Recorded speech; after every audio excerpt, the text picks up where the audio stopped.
started, I think, in the early 1980s. Doing mostly illustrations for faculty, essentially having 30 bosses, faculty and graduate students.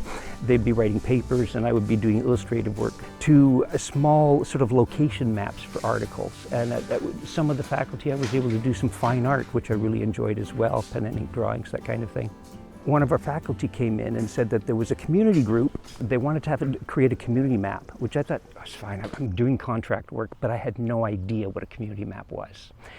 But then got introduced to it, and I realized, I thought what would be the problem, 3 months in and out, the community gets a map, the university gets their money, and that was it. Well, it was 5 years. It was quite remarkable. Early on, we decided to get connected with the global green map system with Wendy Brower. The idea being that green map icons could transcend culture and language to tell stories about what we felt build healthy, sustainable communities.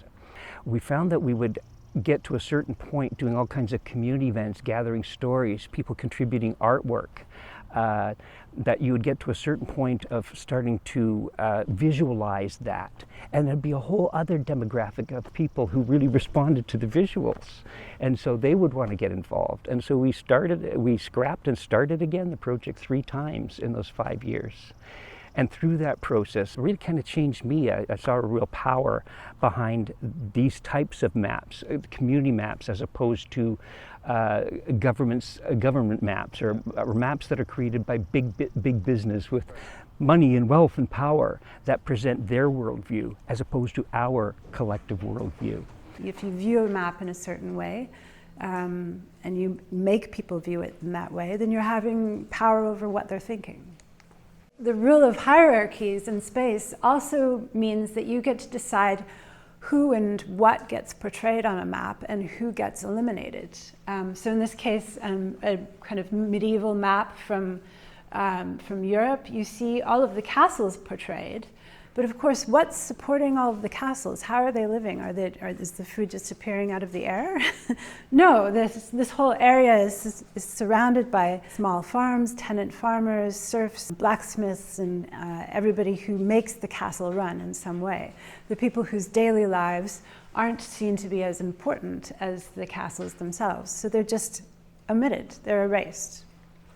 And then even when maps turn modern, so this is a map from 1652, it's a map of Paris.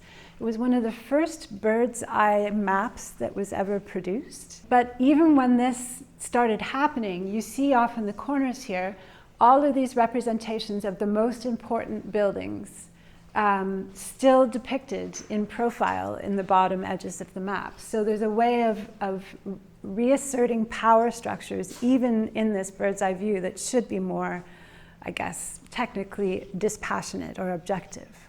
Another great example of this is Google Maps itself. So this is the Complejo de Alemão, which is in Rio. And if we go to this page, or this area, and you take the little man that you make walk around, and you try to drop him into this area, there's nowhere to drop him. So you can go to all the blue streets, but you can't go to there. But when you zero in, it looks like there's a lot of people there, right? Like a lot of people living, a lot of what look like very small streets, but still you try, and there's nothing. And I think this is a modern day version of the peasants versus the landlord's castle, right? This is not seen as important. It's not seen as needing a voice. And so therefore, it just gets left off the map altogether.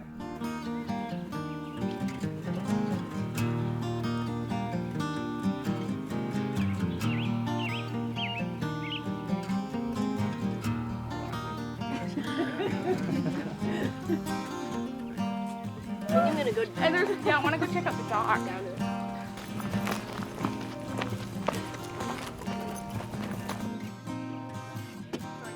I want to swim to that.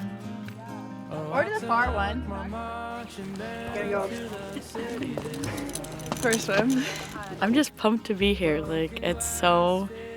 We have such a crazy privilege to be able to learn outdoors like this, and I feel like it really immerses us in the purpose of what we're doing in this class, and I just I'm so thankful to have this opportunity, and it's such a beautiful day, and I think it's really going to give us a chance to kind of be immersed in the work that we're doing.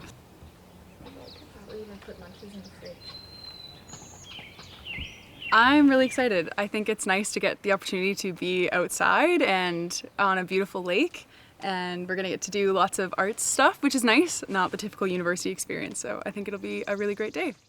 So community-based research usually involves research that's done with community groups. It can involve a university or it cannot involve a university, but it's always a collaborative enterprise, and it tries to bring together academics and community members in a good way, where the knowledge of each is being valued and the expertise of each is being valued, rather than assuming that knowledge and expertise only lives inside the academy itself. Community-based research that is effective is usually about relevance. It's about the practical significance of the research. It makes sure that it's useful to the community that it's working with. It's also about meaningful research design, right? So co-constructed research, where you're making sure that what you've decided to do is actually of use to the people you're doing it with, and that it's headed in the direction that they find to be useful. As Crystal says, if you don't feel uncomfortable, you're not doing it right. And a lot of it is about relationship building, right? So if you have good trust between people and you're moving at the speed of trust, then you're doing good research. But that often means you go very, very slowly, and you may not get the same results that academia tends to value. So rather than pushing out papers at a high level, you're having to spend a year drinking tea with the community that you're going to engage with before you even start the research. We've done such a broad range of projects over the years. Crystal Tremblay and her PhD, she had already been working with the binning community, or people that scavenge garbage cans for recyclables, both in Brazil and the Lower East Side in Vancouver, and then started a project here in Victoria with that particular community. And I remember going through doing workshops both with the binners and some of the binners that were actually part of the Uni 101 program on campus. And we would do these hypothetical mapping game kind of projects where they would come together and kind of visualize their own dream community. And they were coming up with alternative economies, ways that they would share space, live together, grow food, that kind of thing. They're the experts in their field. And we have so much to learn from that, and that kind of resourcefulness, I guess. And I think that's important. That's one of the most significant things, I think, in this whole community mapping thing, is that co-learning opportunity. Yeah. And I remember coming to the end of one of those workshops, and somebody came up afterwards and said, nobody ever asked me for my expertise that I have within my own community. And it really spoke to me. That's always stuck with me, and is a real motivating factor for me. That it's wanting to create space that brings people together that often don't get heard. Art journaling is a form of mapping.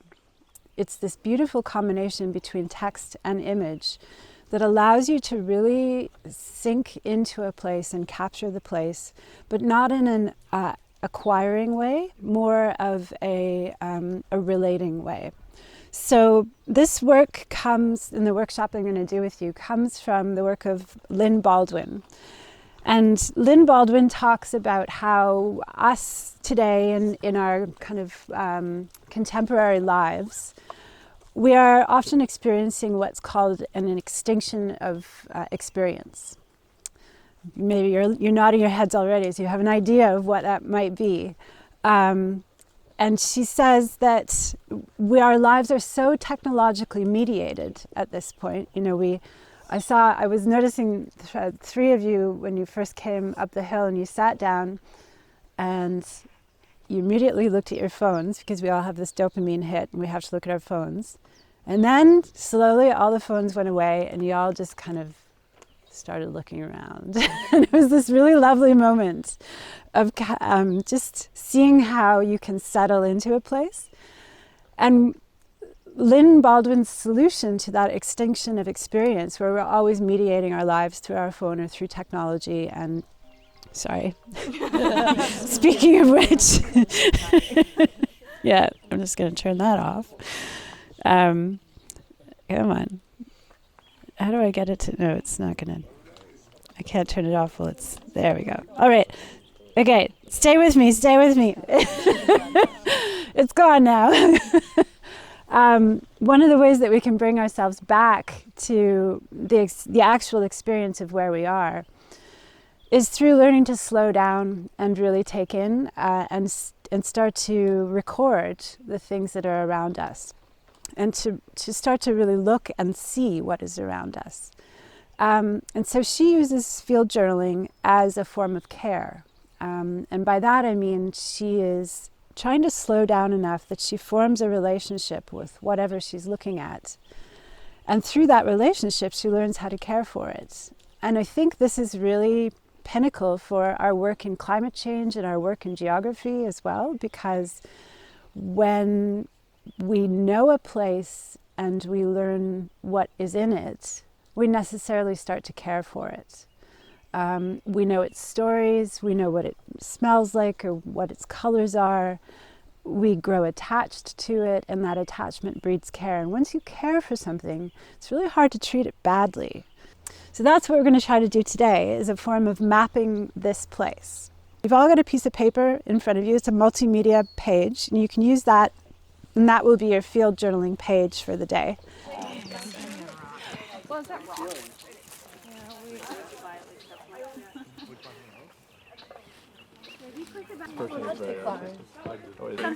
I like this one. That's where I saw the snakes. This is about long, continuous lines. Don't lift your pen from the page. Always keep it attached to the page, even if you have to go back over in order to get back to an area. That's rule number one. Rule number two is you're going to go as slowly as you possibly can when you're drawing your object. I'm talking 1 millimeter every 3 seconds.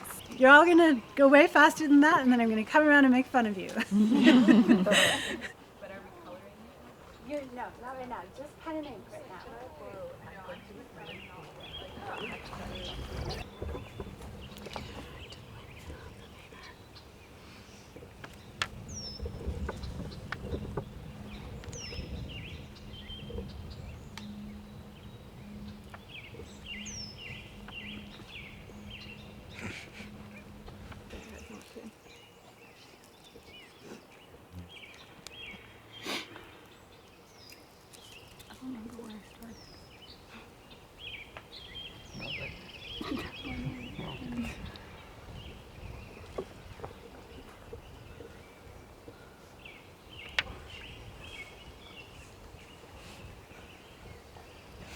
I don't self-identify as a researcher or an academic.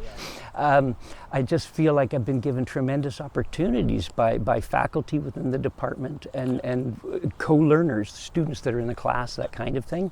I think I'd shared in class too during this Shelbourne Quarter Action Plan, now called the Shelbourne Valley Action Plan, hearing people's stories and recollections of their life there long before Shelbourne Avenue was there changed my perception of how I see a place. I drive down Shelbourne now and I really do see a ghost of farm fields where they're growing cantaloupe and strawberries, and then even earlier camas meadows managed by Songhees women, cultivated, managed by Songhees women. I feel like I'm an example of how people's perception of a place or understanding of a place can really change. There's so many places, particularly if you come in new to a place or if some really rapid changes happen to a place, you can have this sense that there's no hope for this place. But then if you actually meet and talk with the community who are their own experts of their community and hear about a place from their perspective, I think things can really change. Yeah. We had some students a number of years ago who had done some work, particularly with the unhoused in Victoria, and produced some beautiful video. And it was an encampment that was happening down by the courthouse in downtown Victoria. And hearing firsthand from the people who were living there and how they had built community amongst themselves was quite significant, where you might go by that and find it really kind of scary. But if you actually take the time to put names to faces and actually talk to people and meet them, I think it can really change your perception and offer some hope or some ideas on how you might be able to support communities in those circumstances.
And that's when it becomes a code.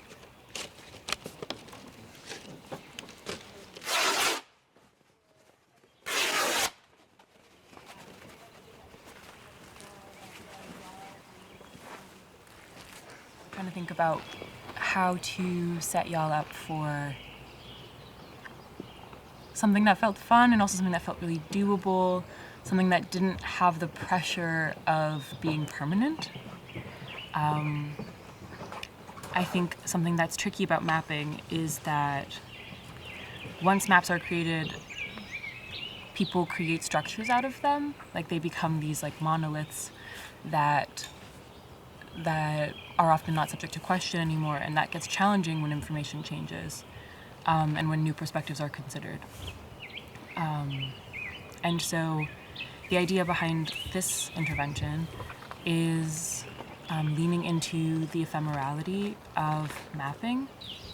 Once these maps are captured and hung up in the ecosystem as a part of the ecosystem, we allow time and space to transform them. And with that, sort of letting go of the idea that things need to stay the same forever. Yeah, she said the same thing too. Cool. She would tell us if there was something we're like, oh, that's gonna be cool. I don't know. I'm excited. I think they're all working. That one? Okay. But it's kind of Slide. This one was really juicy. Too loud? No. Want to start laying it out? Yeah, thanks. Thank you. This is actually pretty artsy. It is.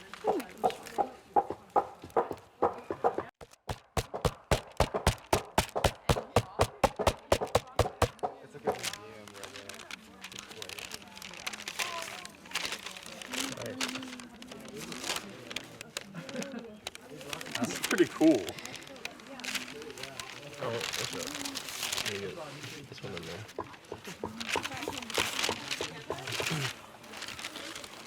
And we gotta rearrange. There's a wrinkle.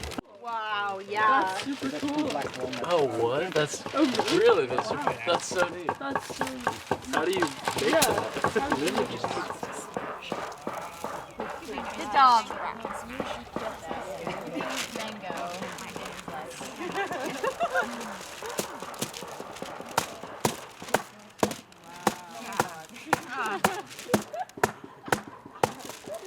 Where's the PPE? Yeah. This looks promising. Is this pearls? It is. I make my jewelry. Wow. How many pearls are on them?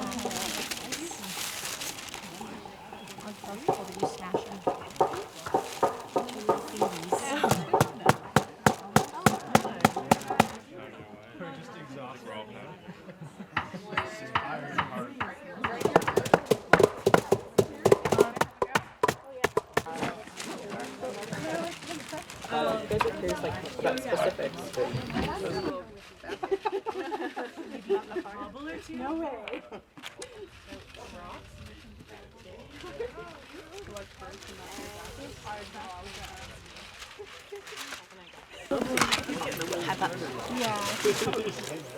Yeah. No, because I mentioned to him like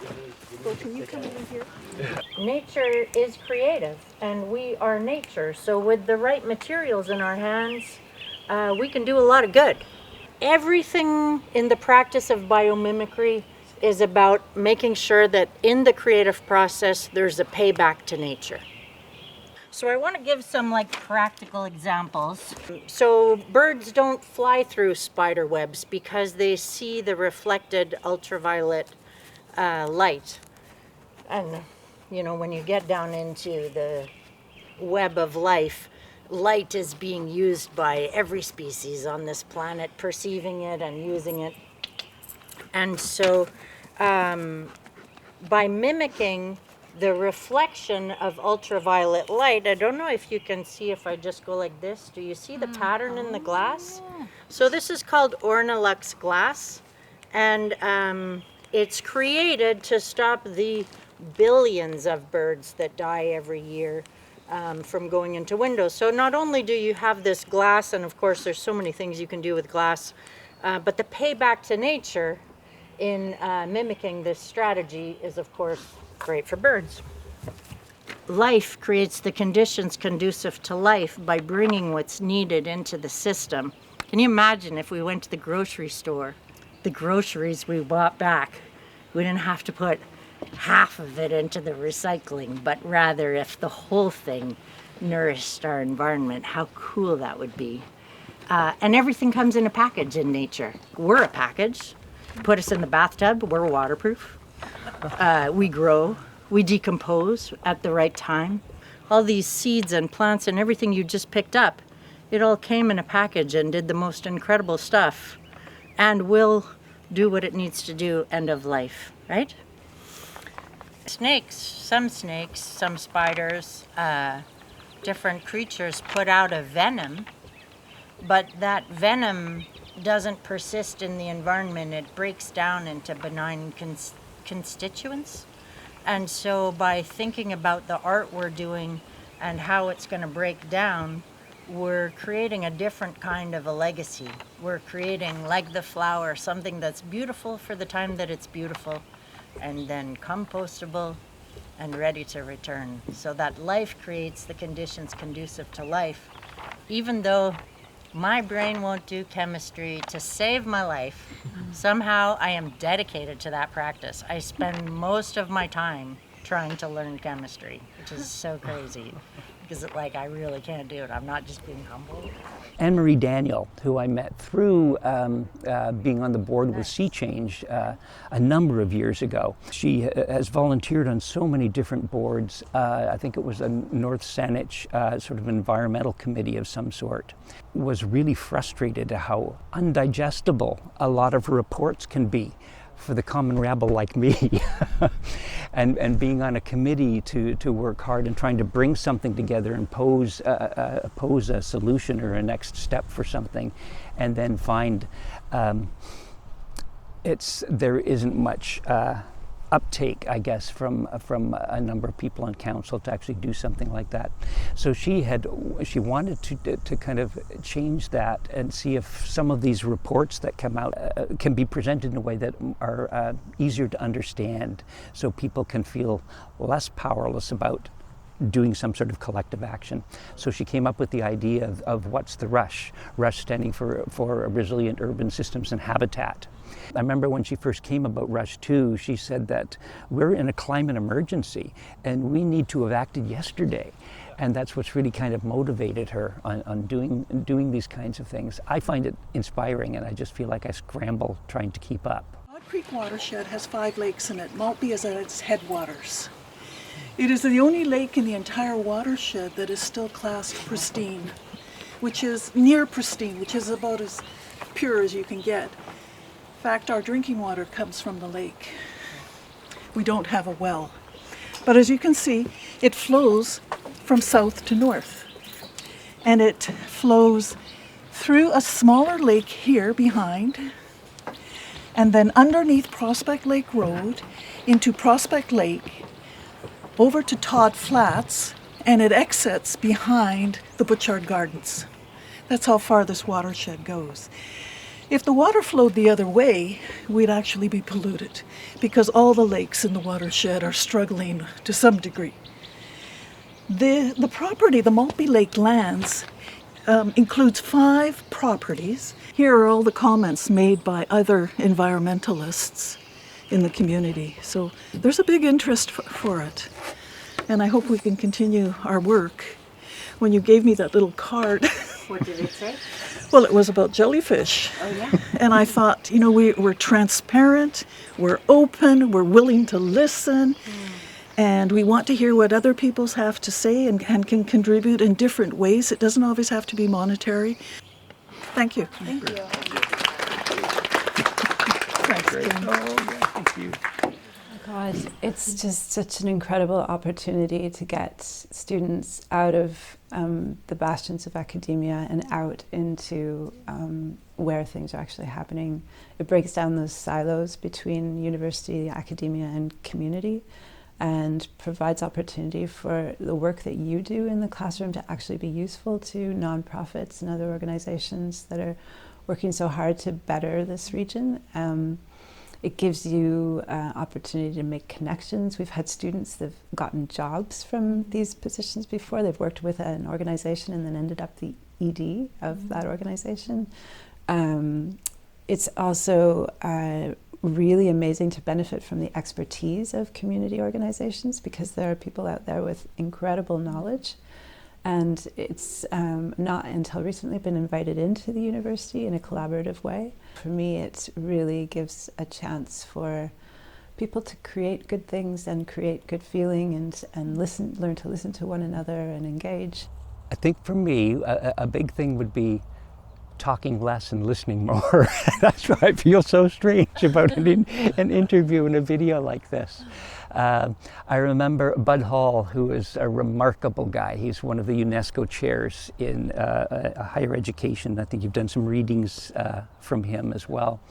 I remember he was always called on to speak that kind of thing and share something. And I remember him coming into one of these meetings with a whole bunch of graduates and faculty and that kind of stuff. And they called in him to kind of give some sort of an introduction to what the conversation was going to be that day. And he said, "No, I've just come to listen today."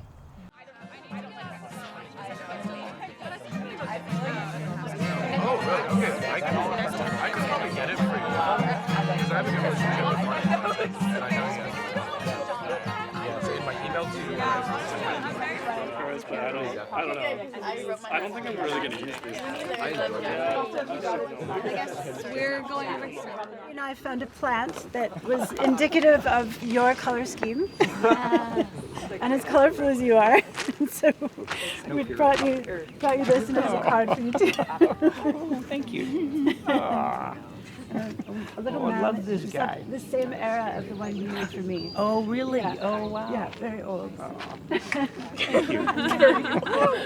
And we wanted to develop our project around food sovereignty too. So this was a core concept that we wanted to teach the kids in each of our daily activities. Food sovereignty is kind of a hard thing to understand. I think for adults too, it's not a concept that exactly, screams an answer to or a solution. So I think explaining to these kids what that concept meant was definitely at times overwhelming. And I think before we met with any of the school children, we were all a bit nervous as how we were going to explain such a concept.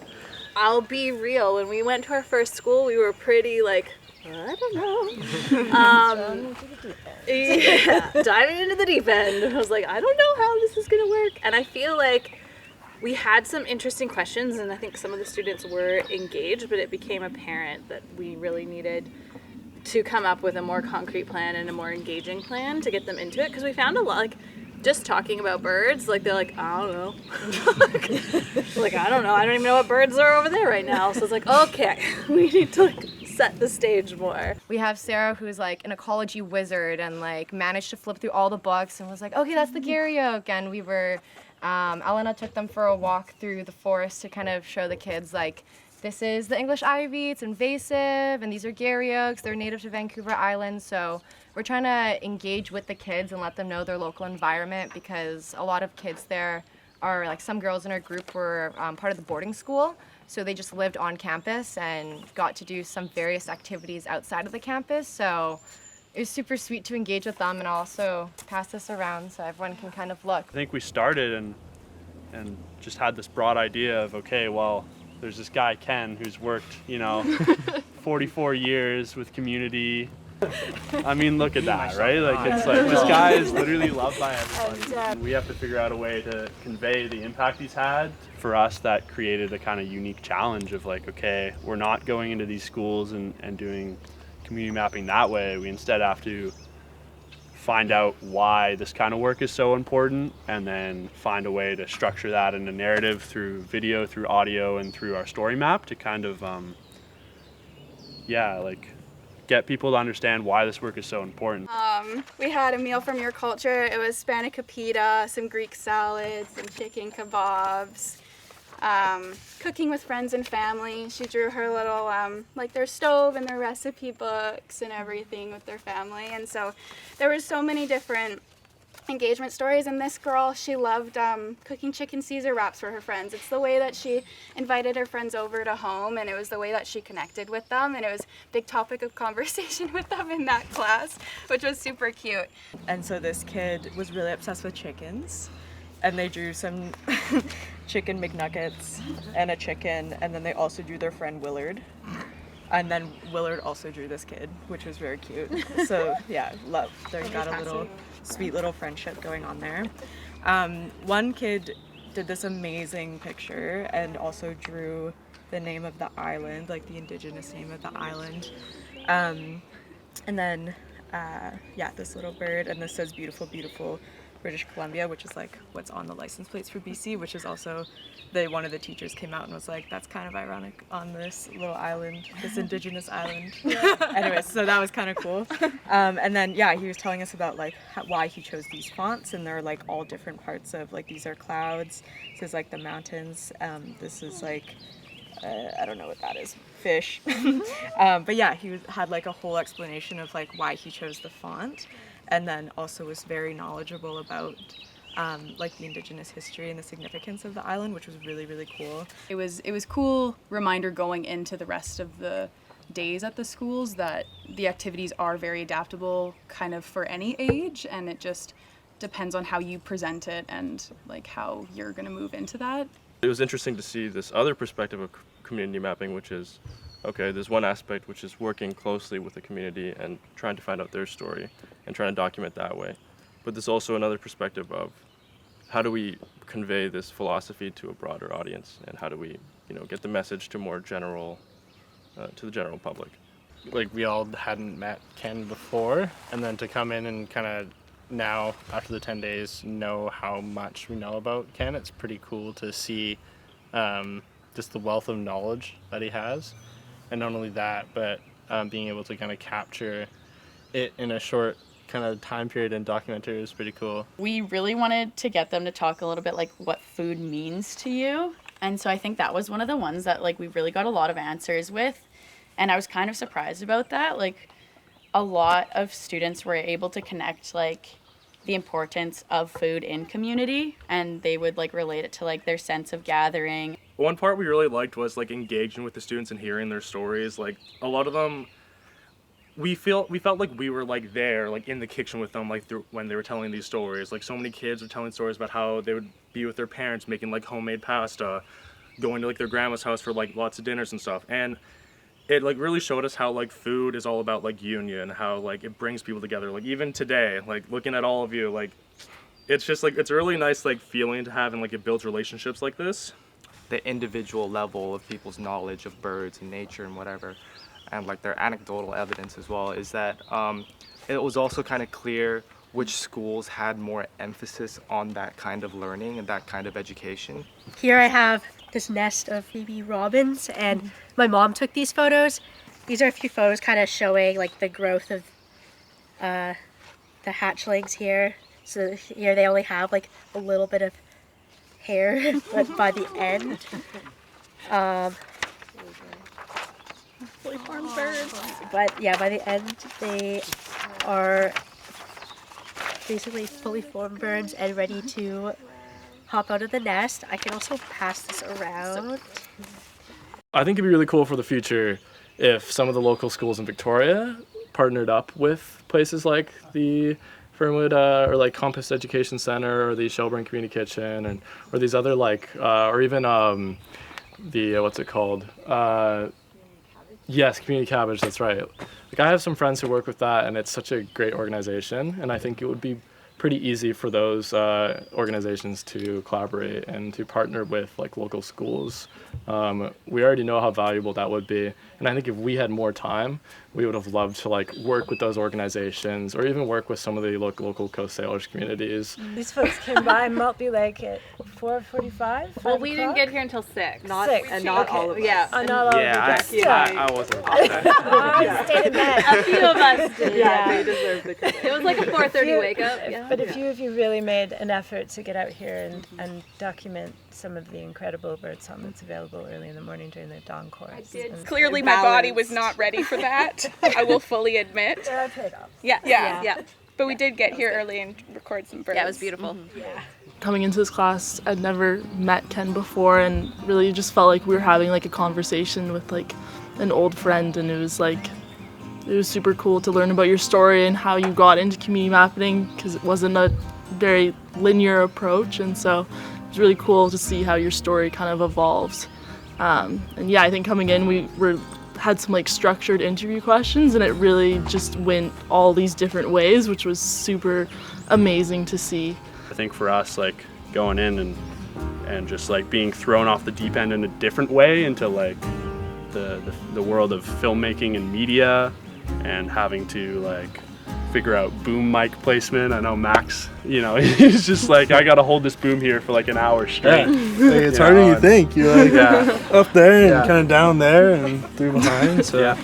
Yeah, I was like tucked in a corner for one of the interviews, like literally on my knees, like you know, it's the stuff you don't necessarily see like from when you just see the final product of a film. So I think like I personally learned so much over this sort of 2 weeks, and I think we all did.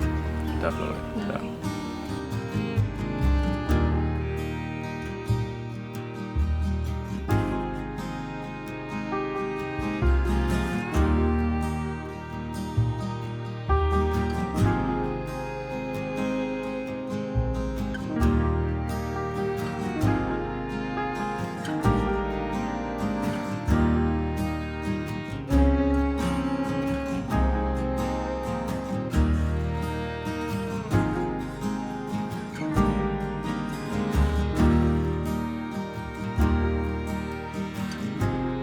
I consider myself co-teaching the class with him, and I honestly don't know what I'm going to do when he retires. He always says we move at the speed of trust, and I think he's brought a lot of people to that place where we do start to move together and we inch forward in collaboration. He brings warmth and kindness. He brings a human aspect. I mean, that's what this room is. It's this human, safe space. And he's been able to recognize the humanness in everybody else and bring out that sense of care, I think, for place, and that respect for one another, that openness to different kinds of engagement and different kinds of worldviews. And he just, he makes people feel valued.